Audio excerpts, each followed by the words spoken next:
नमस्कार. श्री स्वामी समर्थ. तर आजचा विषय खूप खास आहे, कारण प्रत्येक भक्ताच्या मनात एकच प्रश्न असतो, स्वामींची खरी सेवा कशी करायची. मोठे मोठे विधी करावे लागतात का, महागड्या वस्तू लागतात का, की काहीतरी वेगळंच रहस्य आहे. मंडळी, स्वामी समर्थ यांना फक्त एकच गोष्ट हवी आहे, आणि ती म्हणजे भक्तांचे निरपेक्ष निरागस मन. गुरुमाऊली अण्णासाहेब मोरे सांगतात, स्वामींची सेवा म्हणजे दिखावा नाही, स्वामींची सेवा म्हणजे मनाची शुद्ध भावना. आज आपण अगदी सोपा, प्रत्येकाला करता येईल असा सेवा मार्ग जाणून घेणार आहोत, जो गरीब असो, श्रीमंत असो, स्त्री असो किंवा पुरुष असो, कोणालाही करता येईल. सर्वात पहिला आणि सर्वात सोपा मार्ग म्हणजे स्वामींचा नामजप. श्री स्वामी समर्थ, श्री स्वामी समर्थ फक्त 5 मिनिटे रोज मन लावून, डोळे मिटून श्रद्धेने म्हणा. घरकाम करताना म्हणा, स्वयंपाक करताना म्हणा, चालताना म्हणा. स्वामींना मोठे यज्ञ नकोत, त्यांना हवे आहे तुमचे प्रेमळ मन. जो भक्त रोज 108 वेळा नाम घेतो, त्याच्या आयुष्यात हळूहळू बदल सुरू होतो. मन शांत होते, चिंता कमी होते आणि घरात सकारात्मक ऊर्जा वाढते. जर तुम्हाला वाटत असेल की मी मोठं काही करू शकत नाही, तर गुरुवारी फक्त एक दिवा लावा. स्वामींच्या फोटोसमोर तुपाचा किंवा तेलाचा एक दिवा लावा, एक अगरबत्ती लावा आणि स्वामींसमोर बसून मनापासून म्हणा, स्वामी, माझं काही चुकलं आहे का? माझं चुकलं असेल, माझ्याकडून काही चूक झाली असेल तर मला माफ करा, मला योग्य मार्ग दाखवा. बस, हीच खरी सेवा आहे. स्वामींना शब्दापेक्षा भावना जास्त प्रिय आहेत. तिसरा सोपा मार्ग म्हणजे गरिबांना मदत करणे. स्वामी समर्थ म्हणायचे, भुकेल्यांना अन्न देणे म्हणजे माझी पूजा. मंडळी, महिन्यातून एकदा जरी एखाद्या गरीब व्यक्तीला अन्न दिलं किंवा एखाद्या आजारी माणसाला मदत केली, तर ती सेवा थेट स्वामींपर्यंत पोचते. मंदिरात सोनं चांदी अर्पण करण्यापेक्षा गरजूला मदत करणं स्वामींना अधिक प्रिय आहे. चौथा आणि अत्यंत महत्त्वाचा मार्ग म्हणजे मन शुद्ध ठेवणे.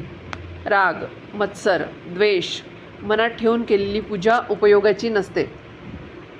गुरुमाऊली अण्णासाहेब मोरे सांगतात की मन शुद्ध असेल तर स्वामी आपोआप जवळ येतात. दररोज झोपण्याआधी स्वतःला विचारा, आज मी कोणाला दुखावलं का? जर चूक झाली असेल तर स्वामींच्या चरणी मनापासून माफी मागा. ही सुद्धा एक सेवाच आहे. वेळ कमी असेल तर 5 मिनिटांची दिनदोरी प्रणीत सेवा करा. सकाळी किंवा रात्री 11 वेळा श्री स्वामी समर्थ म्हणा. एकदा अवधूत चिंतन श्री गुरुदेव दत्त असं म्हणा आणि स्वामींना नमस्कार करा. ही छोटी सेवा रोज केली तर आयुष्यातील अडथळे हळूहळू दूर होतात आणि भक्त म्हणतात, आम्ही खूप पूजा केली पण अनुभव नाही. मंडळी, स्वामी अनुभव देतात, पण योग्य वेळ आल्यावर. आई जशी लेकराला योग्य वेळीच वस्तू देते, तसेच स्वामी योग्य वेळी कृपा करतात. सेवा करताना अपेक्षा ठेवू नका, फक्त श्रद्धा ठेवा. स्वामींची कृपा कशी ओळखावी? अचानक मन शांत होणे, अडचणीतून मार्ग मिळणे, स्वप्नात दर्शन होणे, भीती कमी होणे आणि घरात आनंद वाढणे. हे सर्व संकेत आहेत की स्वामी तुमच्यावर कृपा करत आहेत. मंडळी, स्वामींची सेवा म्हणजे मोठेपणा नाही, ती म्हणजे साधेपणा. मोठे विधी करण्यापेक्षा मनापासून घेतलेलं एक नाव जास्त प्रभावी असतं. आजपासून ठरवा, रोज 5 मिनिटे स्वामींसाठी देणार आणि विश्वास ठेवा, स्वामी तुमच्यासाठी 24 तास उभे असतील. आणि एक अत्यंत सोपी आणि प्रभावी सेवा म्हणजेच कृतज्ञता. आपण नेहमी स्वामींकडे काही ना काही मागत असतो, पण कधी त्यांचे आभार मानतो का? रोज सकाळी उठल्यावर फक्त एवढे म्हणा, स्वामी, आजचा दिवस दिल्याबद्दल धन्यवाद. माझ्या कुटुंबाचे रक्षण केल्याबद्दल धन्यवाद. माझ्या श्वासावर तुमचा अधिकार आहे याची मला जाणीव आहे. जेव्हा आपण आभार मानायला शिकतो ना, तेव्हा कृपा अधिक वेगाने वाढते. कारण कृतज्ञ मनात अहंकार राहत नाही, आणि जिथं अहंकार नाही तिथे स्वामी सहज वास करतात. तसेच घरात स्वामींचे नाव सतत घुमत राहिले पाहिजे. मोठ्याने नाही तरी मनात तरी चालू ठेवा. स्वामींचा जप घरातील लहान मुलांनासुद्धा एकदा तरी श्री स्वामी समर्थ म्हणायला लावा.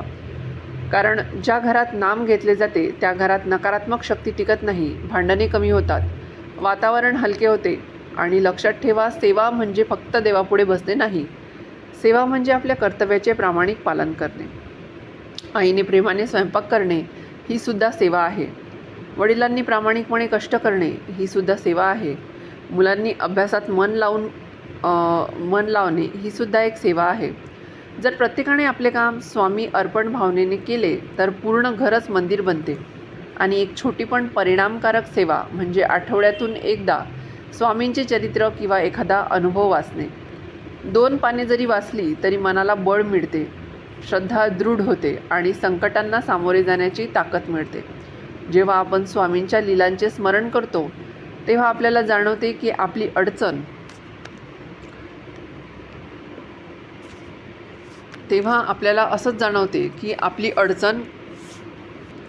ही खूप मोठी नाही.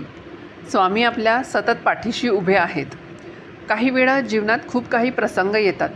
आर्थिक अडचणी, आजारपण, नाती तुटणे, मन खचणे.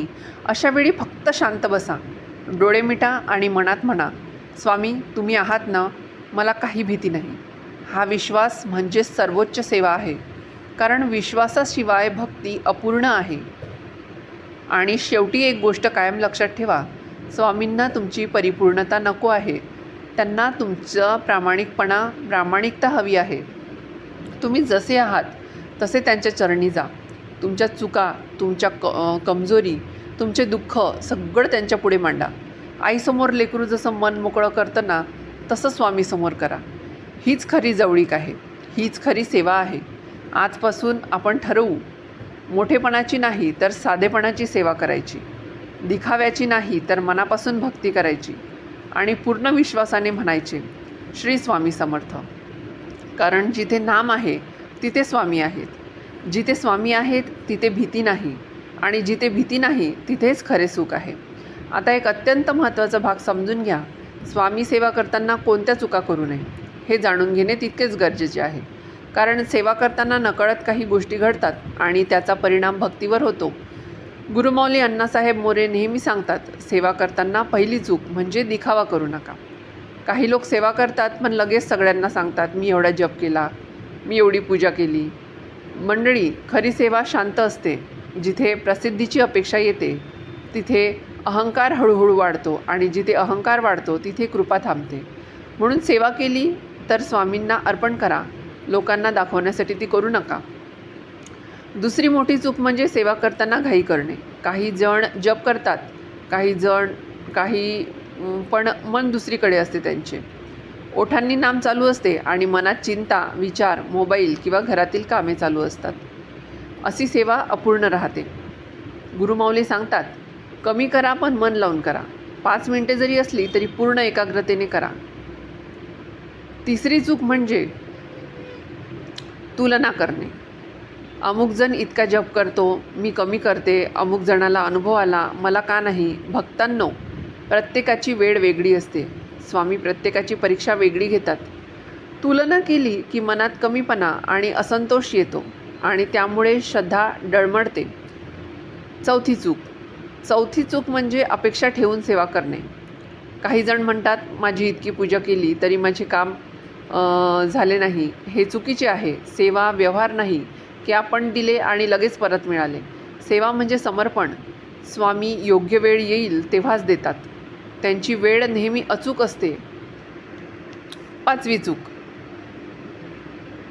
चूक म्हणजे रागात सेवा करणे. घरात भांडणं झाले, मनात राग आहे आणि आपण लगेच देवापुढे बसलो. स्वामींना ते मान्य नसते. मन शांत नसते. आधी स्वतःला शांत करा. 2 मिनिटे दीर्घ श्वास घ्या आणि मग सेवा करा. कारण स्वामींना शांत आणि प्रेमळ मन प्रिय आहे. आणखी एक चूक म्हणजे नियम सुरू करून मध्येच सोडणे. अनेक भक्त उत्साहात संकल्प करतात पण काही दिवसांनी थांबवतात. गुरुमाऊली अण्णासाहेब मोरे सांगतात, मोठा संकल्प करू नका पण सातत्य ठेवा. रोज थोडी सेवा आयुष्य बदलते. पण अधूनमधून मोठी सेवा केल्याने स्थैर्य येत नाही. आणि शेवटची महत्त्वाची गोष्ट म्हणजे स्वामींवर शंका घेऊ नका. अडचण आली की काही जण म्हणतात, स्वामी माझे ऐकत नाही. पण लक्षात ठेवा, कधीकधी विलंब म्हणजे नकार नसतो, तो तुमच्या हितासाठी असतो. विश्वास धडू देऊ नका, कारण विश्वास ही सर्वात मोठी सेवा आहे. म्हणून मंडळी, सेवा करताना दिखावा करू नका. आई लेकरू म्हणजे याच्यामध्ये तुलना करू नका, अपेक्षा ठेवू नका, रागात बसू नका आणि सर्वात महत्त्वाचं म्हणजे शंका ठेवू नका. स्वामी समर्थ आपल्या प्रत्येक श्वासात आहेत. फक्त मन स्वच्छ ठेवा आणि प्रेमाने म्हणा, श्री स्वामी समर्थ, जय जय स्वामी समर्थ. जर तुम्हाला हा व्हिडिओ तुमच्या मनाला स्पर्श करून गेला असेल तर कमेंटमध्ये श्री स्वामी समर्थ नक्की लिहा आणि ही सेवा आपल्या प्रियजनांपर्यंत, आपल्या मित्रपरिवारांपर्यंत नक्की पोचवा.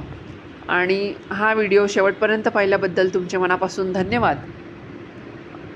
असेच नवनवीन अर्थपूर्ण व्हिडिओ पाहण्यासाठी आपल्या आम्ही अमरावतीकर या यूट्यूब चॅनलला सबस्क्राईब करायला विसरू नका आणि बाजूला जे बेल आयकॉन आहे त्याला देखील क्लिक करा, म्हणजे येणारे नवनवीन व्हिडिओचे नोटिफिकेशन तुमच्या आधी सर्वातपर्यंत पोहोचेल आणि तुम्ही एकही व्हिडिओ मिस करणार नाही.